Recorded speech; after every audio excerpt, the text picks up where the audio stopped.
उनकी नॉलेज है, तो उनको मैंने ट्रस्टी रख दिया। उसके ऊपर भी वारंट निकाल दिया अरेस्ट का। मेरे घर पे हमला कर दिया फिर से आके, यहां टेयर गैसिंग शुरू कर दी, उनको कहा कि पकड़ के जेल में डालना है। मैंने ऐसी कभी बेगैरती इस मुल्क में नहीं देखी। वो आदमी, ये नैब का चेयरमैन, ये जो जनरल है, अगर इसने ये ऑर्डर किया और किया इसी नहीं होगा, और इसके हैंडलर्स ने पीछे से इसको कहा होगा, क्योंकि मैं आज तो वो जो पहला नैब के चेयरमैन आफ्ताब सुल्तान जिन्होंने रिजाइन किया, उसने कहा मैं गलत काम नहीं करता, मैं आज उसको सलाम करना चाहता हूं, क्योंकि मैं नैब के जरा लोगों से मिला था। मुझे तो अंदाजा नहीं था वो इतना प्रिंसिपल्ड आदमी। ये बेजमीर आदमी, इसको शर्म नहीं आई कि वारंट निकाल रहे ट्रस्ट के ऊपर, एक ट्रस्टी होने पे। एक तो ये जाहिल होगा क्योंकि इससे कोई बेहतर केस ही ढूंढ लेता, क्योंकि और केस कोई मिल नहीं रहा था। दूसरा, शर्म नहीं आई कि एक घर की पर्दादार खातून के ऊपर आपने एक वारंट निकाल दिया अरेस्ट का, और यहां पुलिस आ गई उसको पकड़ने के लिए। शर्म नहीं आई?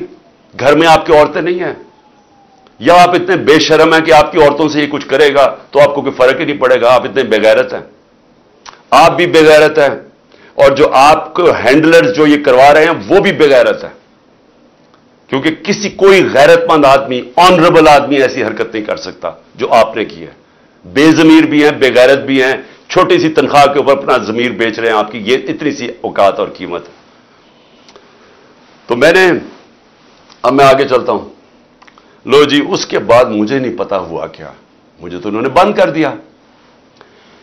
तो जब मैं निकला सुप्रीम कोर्ट में, तो मुझे जजेस ने, मैं तो सीधा वहां से सुप्रीम कोर्ट गया, उन्होंने मुझे पूछा कि जी यहां तो बड़ा इंतशार हुआ है, तोड़ फोड़ हुई है। मैंने उनको कहा कि ये हमने कभी ऐसी चीजें नहीं की। तो पहले भी चले, कम से कम गोलियां जब लगी थी तब तो तोड़ फोड़ होती ना, तब तो सबको पता था। मैंने तो नाम ले लिया था कि कौन जिम्मेदार है। मैंने तो उस आईएसआई के जनरल का नाम ले लिया था। तो तब क्यों नहीं उन्होंने अटैक किया? तब क्यों नहीं लोगों को घरों में या जाके क्यों नहीं हमला किया? तो जो अब से मेरे पास मालूमात आ रही हैं, मैं ये चाहता हूं कि ये एक छोटी सी आप जरा वीडियो देख लें, ताकि आपको अंदाजा हो कि ये हुआ क्या है। क्योंकि मुझे अभी तक, मैं चाहता हूं इसके ऊपर पूरी इन्वेस्टिगेशन हो और इंडिपेंडेंट हो।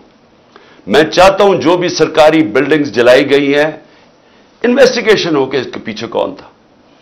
मैं चाहता हूं कि जो बेचारे नौजवान, नहत्ते नौजवान, जो एक हकीकी आजादी के लिए, और जो उनका हक है कि पुरअमन एहतजाज करना, जो हमेशा हमने किया है, उनको सीधी गोलियां मारी गई हैं। और जो पता नहीं कितने 100 लोग इस वक्त पड़े हुए हैं, गोलियां उन्हें लगी हुई हैं, जो अस्पतालों में पड़े हैं। मैं इस सब के ऊपर इंक्वायरी चाहता हूं, लेकिन इनसे नहीं चाहता। मैं चाहता हूं कि चीफ जस्टिस सुप्रीम कोर्ट, आप अपने नीचे कोई पैनल बनाएं इंडिपेंडेंट। जिस तरह मैंने शुरू में कहा था कि मुझे इंसाफ नहीं मिलने लगा, क्योंकि मुझे पता था जिन्होंने मुझे गोलियां मारी हैं वो इतने ताकतवर हैं कि वो नहीं यहां इन्वेस्टिगेशन होने देंगे, ये आज भी नहीं होने देंगे। इसलिए इंडिपेंडेंट इन्वेस्टिगेशन करें, क्योंकि इसमें बड़ी, जो मुझे चीजें पता चली, आपको बड़ी बड़ी चीजें पता चलेगी इस कौम को, कि कौन ये चाहता था कि इंतशार हो, और किसने फायदा उठाया इसका फायदा उठा के, जो ये बड़ी देर से चाह रहे थे, सारी तहरीक इंसाफ की लीडरशिप को इन्होंने जेल में डाल दिया। अब तक 3,500 वर्कर हमारे पकड़ के जेल में डाल दिए, अभी भी पकड़ रहे हैं वर्कर्स, और सिर्फ मौके का फायदा उठाया इन्होंने। मैं अभी आपको बताऊंगा कि बाकी इन्होंने क्या किया है। इसकी आड़ के अंदर के जी बहुत बड़ा तहरीक इंसाफ कोई दहशतगर्द जमात है, उसने क्या क्या जुल्म किया है, उसको उठा के बहाना बना के इन्होंने क्रैकडाउन शुरू कर दिया। वो जो ये पहले से ही चाहते थे, केसेस तो पहले ही हो रहे थे, पहले हमारे एक दफा इन्होंने 5,000 वर्कर पकड़ लिए थे। तो लेकिन ये जरा, अब आप ये जरा वीडियो देखें प्लीज।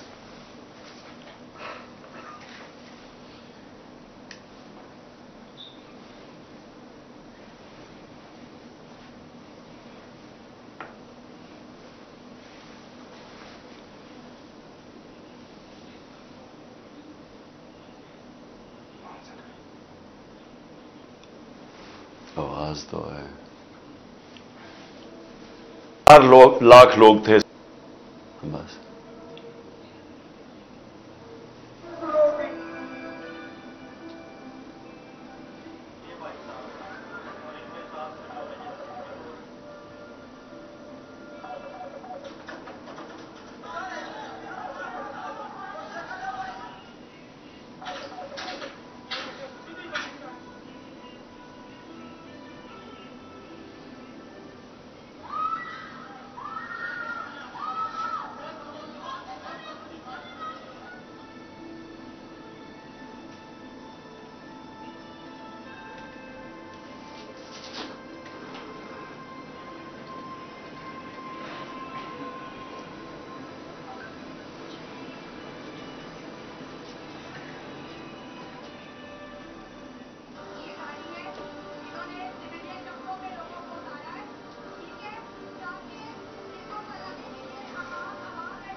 یہ جو ہوا ہے، میں نے جتنا بھی پوچھا، میرے پشاور میں 2 ایکس منسٹرز، ایک گورنر، وہ کہتے جی ہم نے یہ ایسے لوگ ہی نہیں دیکھے تھے. اب جب انہوں نے توڑ پھوڑ شروع کی تو انہوں نے ان کو روکنے کی کوشش کی، تو شاہ فرمان اس سے بھی انہوں نے لڑائی کی. دوسرا ہمارا شوکت یوسف سے جب اس نے روکنے کی کوشش کی، جو منسٹر تھا، اس کے انہوں نے کپڑے پھاڑ دیے. یہ کون لوگ تھے؟ ہر جگہ سے خبریں آئیں. ابھی یہاں سے جب ہماری لوگ جمع ہوئے تھے ادھر لبرٹی چوک میں، انہوں نے کہا کہ ہم عجیب عجیب لوگ دیکھ رہے تھے. ہاں ایک تو جنرل پبلک ہے نا، وہ تو ہماری آتی ہے، لیکن یہ عجیب قسم کے لوگ تھے. جب انہوں نے دیکھا کہ وہ ساروں کو اشتعال دے رہے تھے کہ چلو وہ ادھر چلیں تو ادھر فلانے کینٹونمنٹ میں چلیں، یعنی وہ لوگوں کو اشتعال دے رہے تھے. اور یہ جو آپ نے دیکھا ٹرک سے اترتے ہوئے نامعلوم یہ سفید کپڑوں میں، یہی لوگ جب میں جوڈیشل کمپلیکس میں میرا قتل کرنے کا پلان تھا، وہاں اسی طرح کے لوگ تھے. انہوں نے دوسرے کپڑے پہنے ہوئے تھے. ایک اور پلان انہوں نے کیا تھا مجھے یہاں قتل کرنے کا، تب بھی تھا کہ وہ ہمارے کپڑوں میں یہاں آئیں گے اور یہاں سے گولی چلائیں گے تاکہ ہمارے پر ہی ہو. جو ہوا اب یہ جو گولی چلی ہے، یہ گولی کس نے، یعنی کون ذمہ دار ہے اس کا؟ کیونکہ ہمارے میں تو کسی نے گولی نہیں چلائی. دیکھیں یہ اس کے اوپر انویسٹیگیشن ہونی چاہیے.